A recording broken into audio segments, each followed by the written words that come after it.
Et ça, c'est quelque chose qui intérieurement me foutait le seum, tu vois. J'avais vraiment le seum d'être autant invisible, alors que c'était ma faute, hein. Mais voilà, c'était une espèce de rage que rétrospectivement je me rends compte que j'avais, mais à l'époque je me rendais pas compte, voilà. Mais c'était juste un espèce de ressentiment vis-à-vis du monde de putain, pourquoi est-ce que je suis invisible, pourquoi est-ce que tout le monde s'en fout de moi, pourquoi, enfin tu vois, il y a des fois j'avais l'impression que je pouvais crever et que tout le monde allait s'en foutre, tu vois. Et ça pour moi c'était une sensation qui était très difficile à vivre. La seule bouffée d'air frais que j'avais un petit peu, c'était la création. Voilà, quand j'étais petit, je créais des sites internet, je développais des petits jeux, je faisais des trucs à droite à gauche. Et le jour où j'ai découvert YouTube, je me suis rendu compte que c'était incroyable. Voilà, c'était incroyable de pouvoir partager les choses, c'était incroyable de pouvoir faire des vidéos, les poster, que les gens te répondent. Le fait d'avoir une communauté, c'était incroyable. Et c'est là où je me suis rendu compte, est-ce que c'est pas un espace où je peux me réinventer? Est-ce que c'est pas un espace où je peux potentiellement parler avec des gens? Et c'est ce que j'ai fait. J'ai créé une chaîne YouTube, j'ai commencé à poster des petites vidéos. Alors au début j'étais très jeune, j'ai fait une chaîne qui valait pas grand chose, puis ensuite j'en ai fait une autre, puis ensuite j'ai fait celle qui ensuite a mené au succès. Mais ce que j'aimais bien dire à l'époque, c'est que j'aime bien jouer à Minecraft et j'aime bien parler.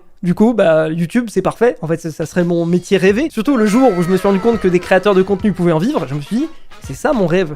Parce que ça rapporte beaucoup d'argent, parce que on a de la fame,